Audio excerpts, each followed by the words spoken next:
Okay, so the next sutta is in section 2 in the book of 5, Sutta 161, removing resentment.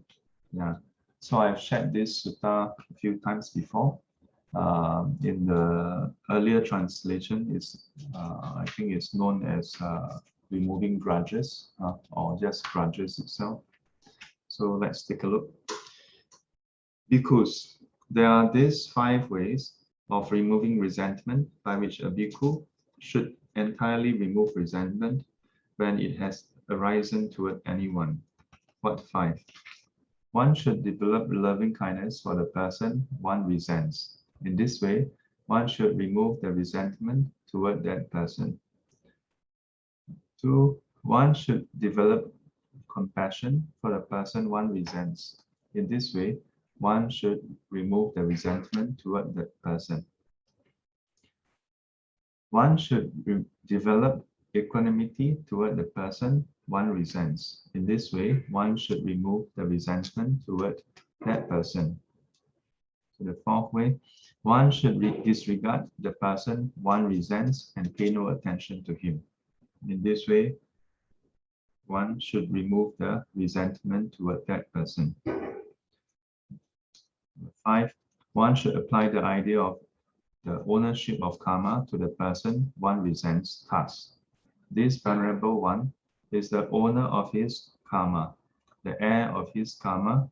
He has karma as his origin, karma as his relative, karma as his resort. He will be the heir of any karma he does, good or bad.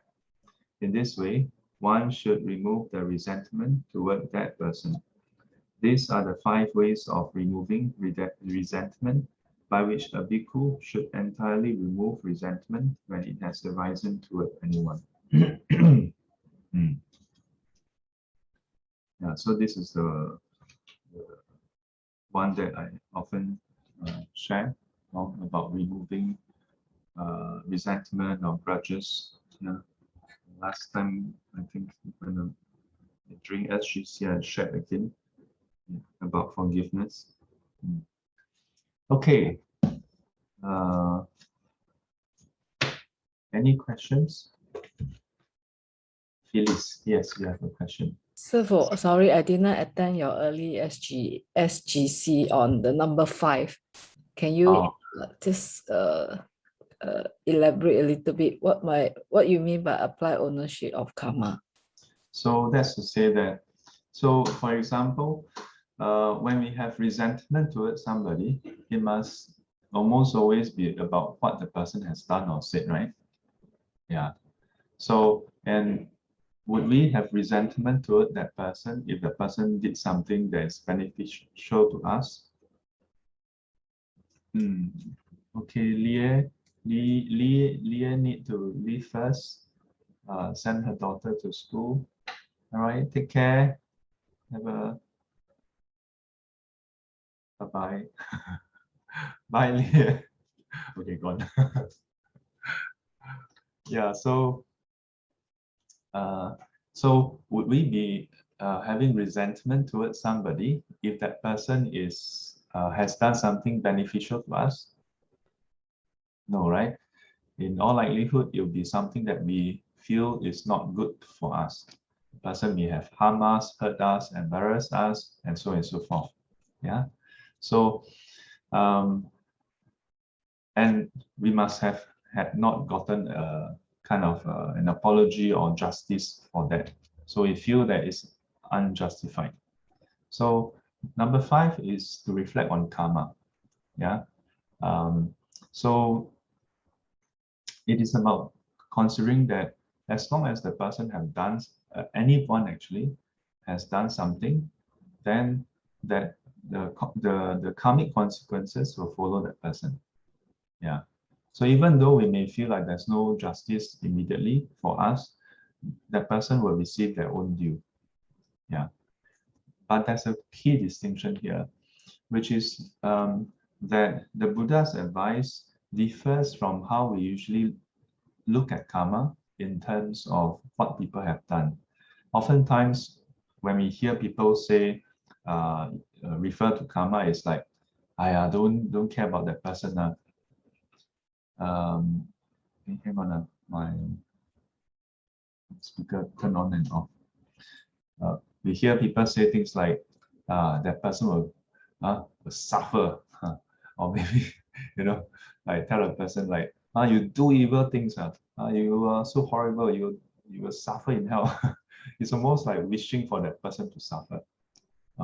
So in the verse here, it's not wishing for that person to suffer. In fact, the opening verse of the reflection is this venerable one. Yeah. In the other translation is this good person. Yeah. So in the different translation, the way to refer to that person is not looking at the person in the bad light. Yeah.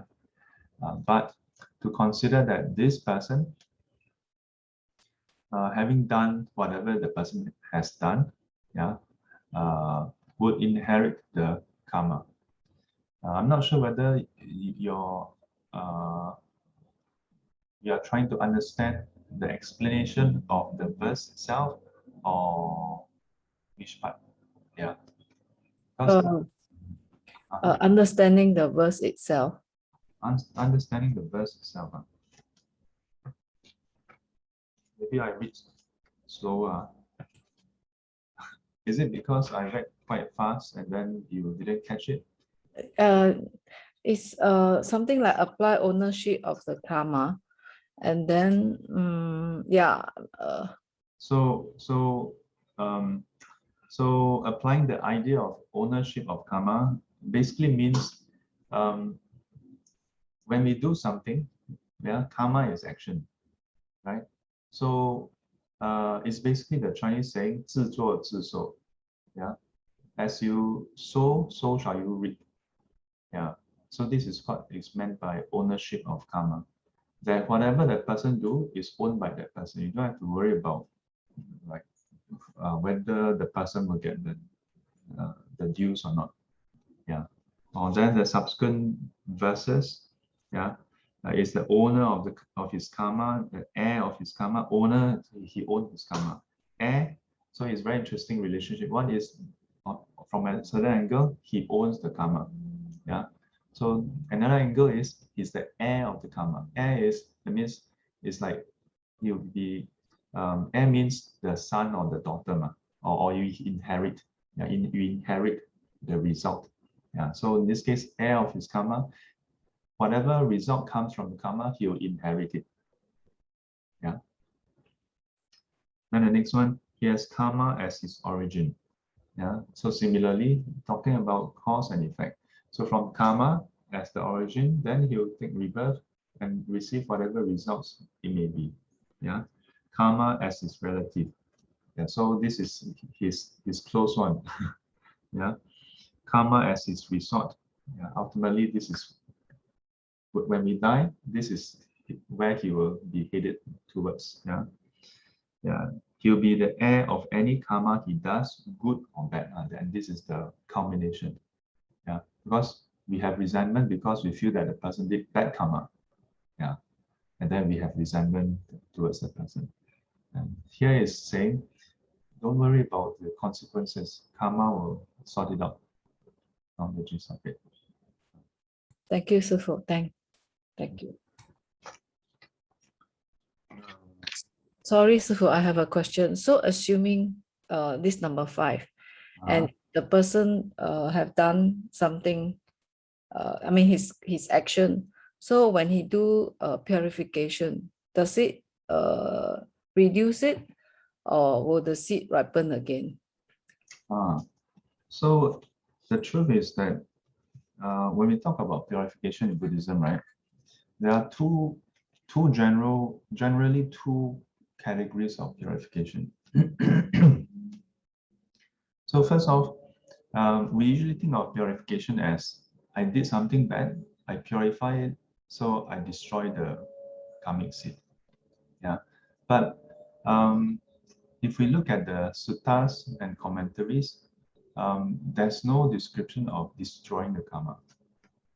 Karma is used up only when it has ripened. But in some suttas, the Buddha did talk about, in a way, diluting the effects. So the Buddha talked about how if a person has done some evil, but do a lot of massive amount of wholesomeness. So even when the unwholesome karma ripen, it is diluted. Just as if you take a pinch of salt and put it into a lake, the water would be, well, you can barely taste the saltiness. Yeah, important is lake, not the sea. Sea is worse. Yeah, and whereas if let's say the reverse, if you were to take a bunch of salt, yeah, and then put it into a cup, then it's plentiful. Yeah. So the Buddha, in some suttas, they talk about diluting the effect, but there'll still be effect. Yeah. So the second kind of purification is where, because the person, if you manage to purify your mind, then it is almost as good as not receiving the results. Yeah, almost as good as. Yeah, and in a way, it's still purifying the end result. Yeah, there are two parts here, actually. One is still about diluting the result, and further, in a way, also cut off the result. So one very good example is Venerable Angulimala. So he killed many people, and towards the end of his life, well, in a way, his life ended because of the numerous attacks by people. Yeah. So at the very last part of his life, he was attacked and then left in a bloody state, right? So at that point in time, he had this thought like, hey, he is already an arahant. Why is this still happening? So he went to see the Buddha, right, with his final in the final moment. And then when the Buddha saw him, the Buddha told him to have patience, yeah, to bear with it. And the Buddha addressed him, Brahmin, bear with it, Brahmin. For the evil that you have done, you should be experiencing much suffering, much pain, much suffering for hundreds and thousands of years, for a long time. Yeah, if I don't recall wrongly, in hell. Yeah. Now you are just experiencing a fraction of it. Bear with it. So this is the highest form of purification, where you actually purify internally. Yeah. And because of his attainment of arahanthood, he don't take further rebirth. So as a result, the hell rebirth cannot take place, right? So, but I must clarify something here. It is not that when you attain enlightenment, you join some special frequent flyer club or something, and then you have a special gold card. So when you are supposed to be reborn in hell, then you can flash a card. Oh, sorry, this one members. This one is our old kakinang. So it's okay. Go. Yeah, no problem. Just go. No, it's not like that. Rather, it is that when the person purify the mind, whatever the person may have done, when the karmic consequences is ripening, they don't connect with it, don't respond to it anymore. So when he was attacked, there's no emotional response, so to speak. He doesn't respond with greed, hatred, and delusion. Yeah. So he doesn't bind with the ripening of the karma. It is just ripening because that's how it is. But he don't respond further and then cause further ripening. Think about how many times we encounter something that's unpleasant, and then instead of just experiencing it, we put up a fight and then make a mess out of it. Yeah, not to mention for the future life. Even in this life, this happens. Yeah. So purification in Buddhism is a bit different from what most people think. Yeah. In the purification as a principle and practice is found predominantly and heavily in the Mahayana tradition. Yeah. So you find that in Chinese Mahayana and Tibetan Mahayana, you find a lot of practices on purification. But the interesting thing is that if you look at Lam-Rim, right? The Lam-Rim, yeah, the gradual path to enlightenment, 菩提道次光论. In a chapter on teachers, yeah, how to relate to the teachers, it says that nobody in this world, no teacher can purify your evil, your karma. Yeah, they only show you the path. You must do your practice. Very interesting. Yeah, but if you think about it, not just in Tibetan tradition, a lot of people have the misconception, wow, go and find some high monk, high nun or whoever, wow, to purify you. Yeah. If you look at the Mahayana Sangraha, then you see further elaboration on this, that an arahant do not experience further rebirth. Then what happened to all the seeds? The seeds is like seeds in a field being burned by a fire, become inactive. Yeah, but the full explanation, so that is a metaphor. So it doesn't mean that your seeds are destroyed. The seeds are still there, it's just burnt. So it is a metaphor to describe the function of ripening has ceased. Then it explains why. Because Arahant have no more defilements. For seeds to nurture, to ripen, you must have defilements to lie.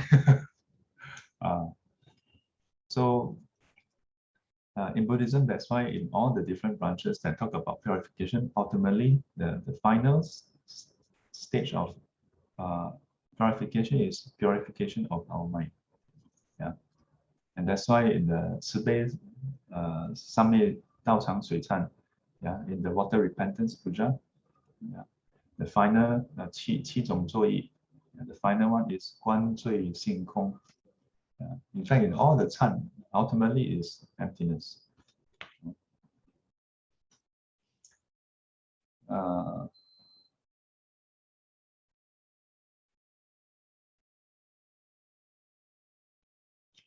So Doreen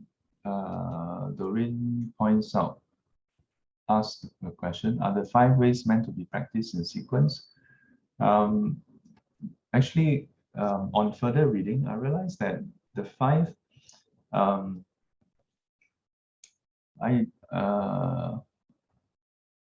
not so much in sequence, you know.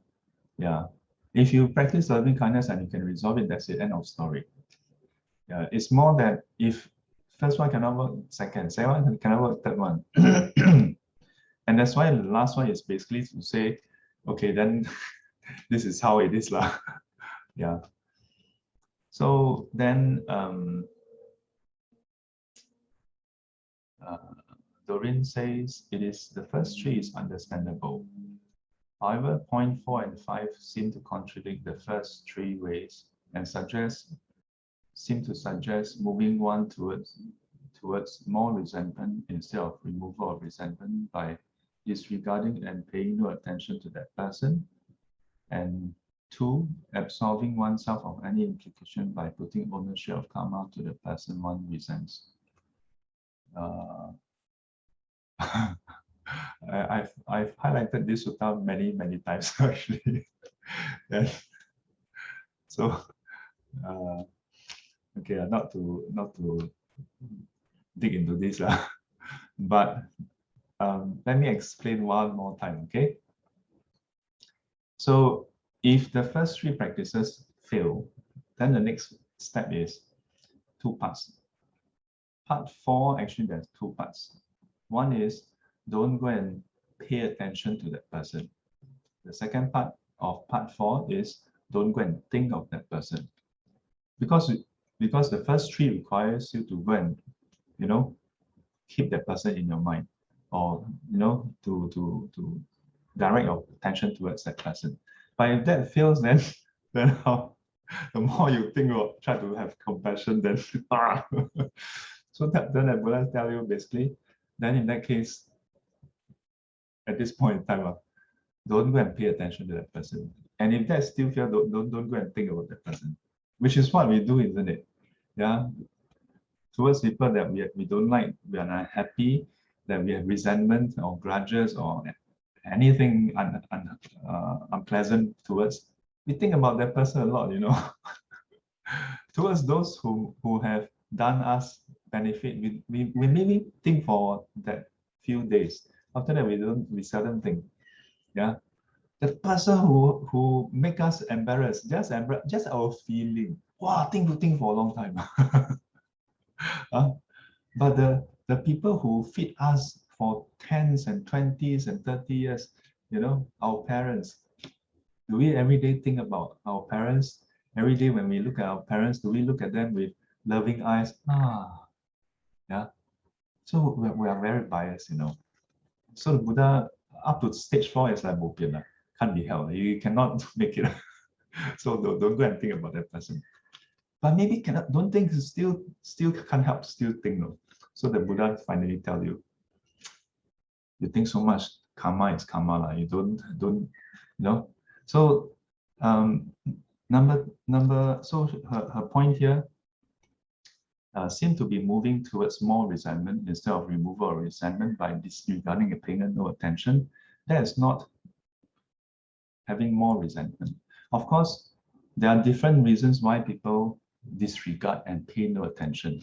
You can do it out of resentment, but the aim here that the Buddha is trying to get us to do it is not to have more resentment. Is that knowing that the moment you see that person, you're going to start to think about, this person do this, you see. Or the moment you think, you start to think of all the nasty, the things that you think is nasty, the things that the person has done that hurt you or harm you. Yeah. So it's about cutting you from the source or the trigger points. Simply that. Then second part of her thoughts, absolving oneself of any implication by putting ownership of karma to the person one resents. Absolving oneself of any implication. No, again, yeah. Second part is about saying, stop worrying about why the person is still having a good time. Yeah. How come the person how come you're not getting the justice? How come the person is still, seems to be quite okay? Yeah, because when we have resentment, it's about what the person has done.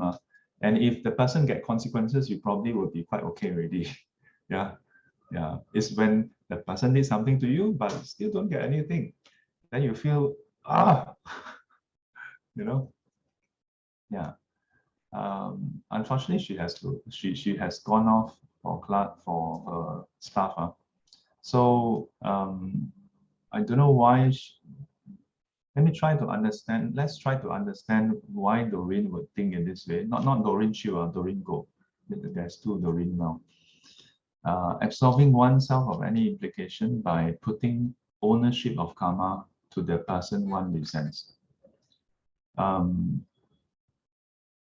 So I don't know what is the context that Doreen is thinking about, but when you have resentment towards someone, here is talking about the things the person has done.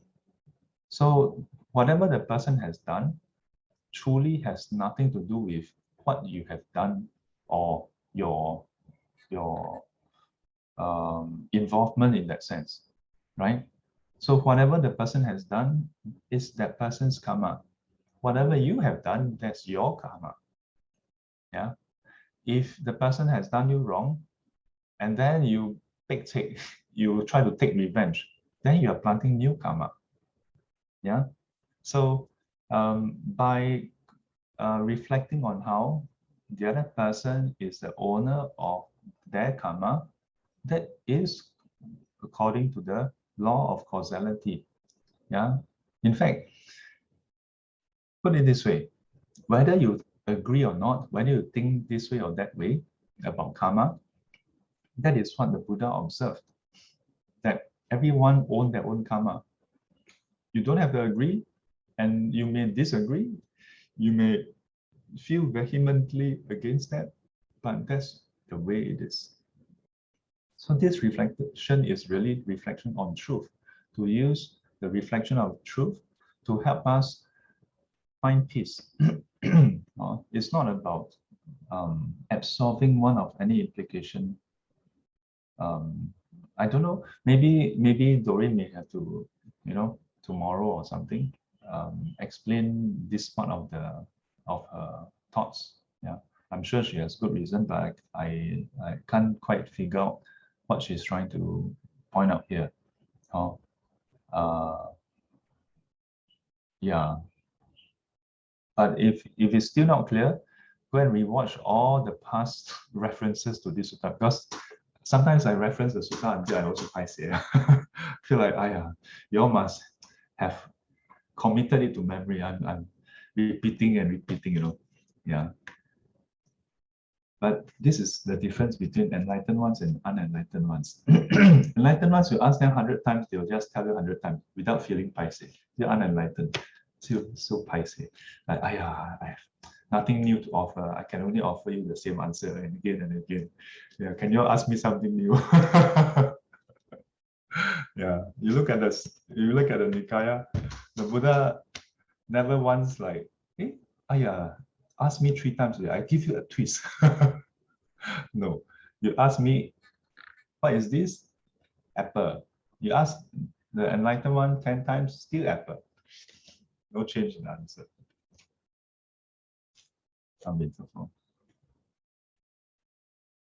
愿消三障诸烦恼。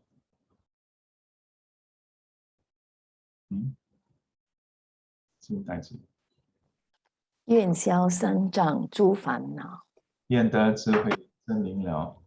对不起，愿消三障诸烦恼，愿得智慧真明了。普愿罪障悉消除，普愿罪障悉消除，世世常行菩萨道。世世常行菩萨道。弥陀佛。阿弥陀佛。Till we meet again, may be guided and protected by the Buddha, Dhamma, and the Sangha. Sadhu, sadhu, sadhu. And as always, 乖乖，谢谢师父。All right. Thank you, everybody. Have a non-resentful day ahead. 谢谢师父 Thank you everyone. Thank you, Jolene. Thank you, 师父。And This is So much love. bye bye. everybody. Bye bye. Bye bye. Thank you, 师父。